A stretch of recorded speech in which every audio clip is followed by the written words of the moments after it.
안녕하세요. 류용수 보험사입니다. 이번 시간에는 개인 워크아웃이 안 되는 5가지 경우에 대해서 살펴보도록 하겠습니다. 개인 워크아웃은 저희들 법무사나 변호사가 의뢰를 받아서 대리해서 진행하는 것이 아니라 신용회복위원회에서 국가기관이죠. 국가에서 여러분들의 채무를 탕감해 주는 건 아니고요. 물론 아주 예외적으로 탕감해 줄 수도 있지만 대부분은 이자만 탕감을 해주고 원금만 8년에서 10년에 걸쳐서 분납할 수 있도록 하는 제도입니다. 빚이 원칙적으로 탕감되는 제도는 아니에요. 그래서 개인 회생을 통해서 거의 원금을 다 갚아야 되는 경우에는 차라리 8년, 10년에 걸쳐 분납해서 갚는 워크아웃이 훨씬 낫기도 합니다. 그럴 경우에는 저희들이 개인 워크아웃을 진행하라고 소개시켜 주기도 합니다. 그런데 개인 워크아웃은 무조건 되는 건 아니고요. 우선 첫 번째, 최근 6월 내에 발생한 채무가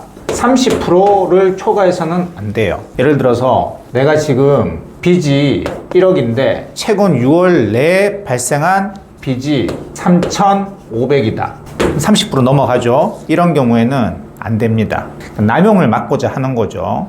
최근 채무는 개인 워크아웃뿐만 아니라 개인 회생이나 개인 파산에서도 문제가 됩니다. 그리고 두 번째, 채권자가 금융기관이어야 되고요. 일반 개인들은 안. 그리고 얘네들의 가반수 동의가 있어야 됩니다. 가반수 동의는 안 해주는 경우는 제가 못 봤는데 여하튼 채권자 금융기관들의 가반수 동의가 필요합니다. 개인 채권은 개인 워크아웃을 해결이 안 돼요. 세 번째, 내가 매월 버는 소득이 최저 생계비보다는 이상이어야 돼요. 예를 들어서 내 최저 생계비가 한 145만 원이다. 그러면 내가 받는 세후 소득이 한 150 이상은 돼야 된다는 얘기입니다. 네 번째, 발생한 채무가 어디에 썼느냐고 중요하거든요. 사치품이라든지 혹은 낭비라든지 혹은 부동산을 처분을 해가지고 그 돈을 다른 데다가 써버리다든지 사치품, 낭비,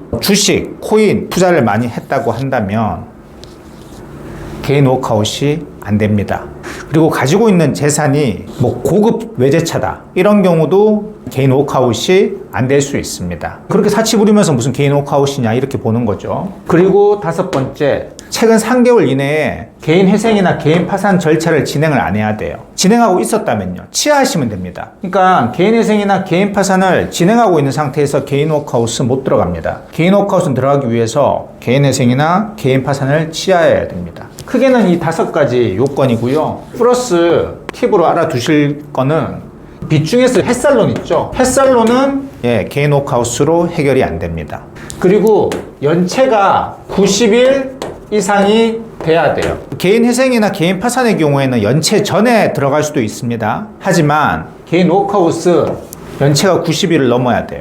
그래서 이 90일 동안에 독촉을 견디지 못해서 일단 개인 회생 들어가서 금지명령 결정을 받아서 독촉을 막은 상태에서 3개월 버티다가 개인 워크아웃으로 가고자 하는 분들도 꽤 많습니다. 처음에 와서 그래요. 법무사님, 3개월 동안 도저히 독촉을 못 견디겠습니다. 제가 개인회생 할 생각은 없는데 일단 개인회생 신청하고 금지명령 결정만 받아주십시오. 그리고 3개월 뒤에 개인 워크아웃으로 타겠습니다. 이렇게 얘기하시는 분들이 꽤 많습니다. 이 90일을 견디기가 힘드신가 봐요. 비용은 똑같거든요. 개인회생 절차를 끝까지 진행하든 아니면 개인회생 금지명령만 받고 나중에 개인 워크아웃을 갈아타든 굳이 이 법무 비용을 부담하실 필요가 있습니까? 그냥 90일 버티시다가 개인 워크아웃으로 가시죠. 그러면 하나 같이 하시는 말씀이, 법무사님은 독촉 안 당해보셨죠? 예. 그러니까 그렇게 말씀할 수 있는 겁니다. 회사 찾아오고 집에 찾아오고 아이들 방학 때 집에 있는데 이런 스트레스가 큰 거죠. 법무 비용이 부담스럽더라도 이중으로 비용이 들더라도 개인 회생을 진행하시는 분들이 있어요.